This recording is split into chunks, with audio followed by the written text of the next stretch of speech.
사무엘상 12장 16절에서 25절입니다. 키워드는 사무엘의 중보, 하나님의 기쁨, 중보자 그리스도입니다. 너희는 이제 가만히 서서 여호와께서 너희 목전에서 행하시는 이 큰 일을 보라. 오늘은 밀 베는 때가 아니냐. 내가 여호와께 아뢰리니 여호와께서 우레와 비를 보내사 너희가 왕을 구하니를 곧 여호와의 목전에서 범한 죄악이 큼을 너희에게 밝히 알게 하시리라. 이에 사무엘이 여호와께 아뢰매 여호와께서 그날에 우레와 비를 보내시니 모든 백성이 여호와와 사무엘을 크게 두려워하니라. 모든 백성이 사무엘에게 이르되 당신의 종들을 위하여 당신의 하나님 여호와께 기도하여 우리가 죽지 않게 하소서. 우리가 우리의 모든 죄에 왕을 구하는 악을 더하였나이다. 사무엘이 백성에게 이르되 두려워하지 말라.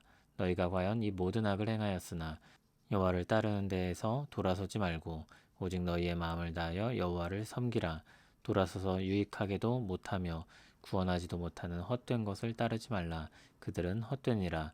여호와께서는 너희를 자기 백성으로 삼으신 것을 기뻐하셨으므로 여호와께서는 그의 크신 이름을 위해서라도 자기 백성을 버리지 아니하실 것이요 나는 너희를 위하여 기도하기를 쉬는 죄를 여호와 앞에 결단코 범하지 아니하고 선하고 의로운 길을 너희에게 가르칠 것인즉 너희는 여호와께서 너희를 위하여 행하신 그 큰 일을 생각하여 오직 그를 경외하며 너희의 마음을 다하여 진실히 섬기라. 만일 너희가 여전히 악을 행하면 너희와 너희 왕이 다 멸망하리라. 아멘. 사무엘의 고별사가 이어집니다. 16절에서 사무엘은 가만히 서서 여호와께서 행하시는 큰 일을 보라고 했습니다. 이 큰 일은 그들의 죄악이 얼마나 큰지 보여주는 유죄의 선고와 같은 것입니다. 17절을 보면 우레와 비를 보내셔서 그들이 왕을 구한 일이 얼마나 악한 것인지 밝히 보여주신다고 했습니다. 그런데 이때는 밀 베는 때였습니다. 밀 수확 시기였던 이때는 비가 잘 내리지 않는 건기였습니다. 그러므로 이때 우레와 비는 굉장히 이례적인 것이죠. 하나님은 그렇게 그들이 확실히 알 수 있도록 그들의 큰 죄악을 드러내셨습니다. 그러자 백성들이 두려워 떨었습니다. 백성들은 사무엘에게 자신들을 위해서 하나님께 기도해 주기를 요청합니다. 19절에서 그들의 입으로 시인하듯이 그들의 모든 죄에 왕을 구하는 악을 더하였다고 했습니다. 사무엘은 그들에게 두려워하지 말라고 하며 이제 여호와를 따르는 데에서 돌아서지 말고 오직 마음을 다하여 여호와를 섬기라고 했습니다. 22절을 보면 유죄 선고를 받은 그들에게 어울리지 않는 말을 합니다. 하나님이 그들을 자기 백성으로 삼으신 것을 기뻐하셨다고 했습니다. 그러므로 하나님은 하나님의 이름 때문에 그들을 버리지 않을 것이라고 말했습니다. 그들의 소망은 하나님이 어떤 분이신지 그리고 하나님이 그들을 어떻게 대하시는지에 달려 있습니다. 그리고 그 사무엘은 그들을 위해 기도하기를 쉬지 않겠다고 했습니다. 기도하기를 쉬는 것을 죄라고 했습니다. 그리고 선하고 의로운 길을 그들에게 계속해서 가르칠 것이라고 했습니다. 하나님이 그들을 위해 행하신 큰 일을 생각하며 하나님을 경외하고 마음을 다해 진실히 섬기라고 했습니다. 만일 그렇지 않으면 그들과 그들의 왕까지도 다 멸망할 것이라고 했습니다. 이제 왕정 시대로 접어들면서 사무엘의 위치가 변할 것입니다. 왕이 하는 역할이 있고 사무엘은 그런 권위들을 사울에게 넘겨줄 것입니다. 그러나 이후에도 제사장과 선지자의 역할을 사무엘이 수행하게 될 것입니다. 나라를 다스리며 국가행정을 담당하고 적군들과 싸우는 일 등을 사울이 담당할 것입니다. 그런 큰 전환점에서 사무엘은 이스라엘의 신앙을 새롭게 하고 그들의 신앙을 견고히 할 수 있도록 합니다. 백성은 물론이고 왕까지도 하나님께 속한 사람임을 분명히 드러내고 있습니다. 그들은 이미 많은 죄를 범했고 왕을 달라는 요구까지 했습니다.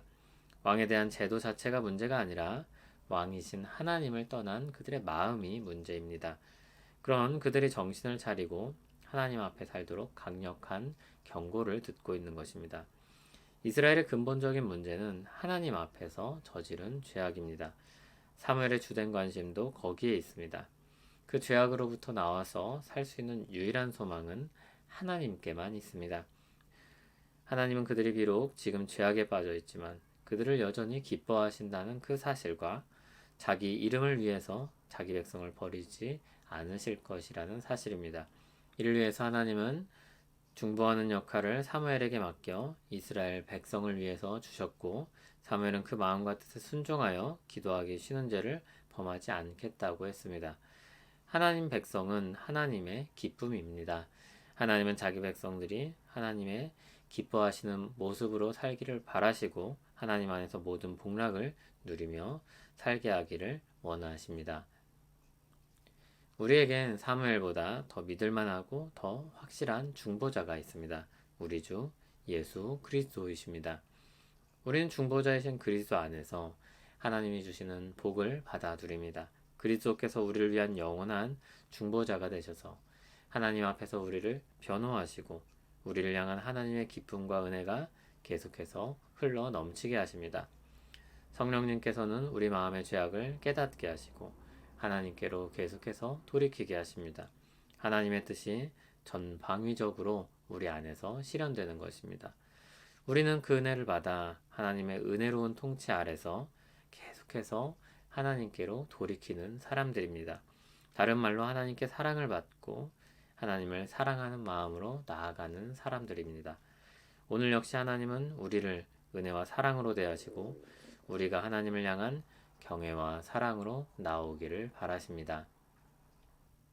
우리를 지극한 사랑으로 구원하시고 끊임없는 은혜로 보살피시고 인도하시는 하나님을 찬송합니다.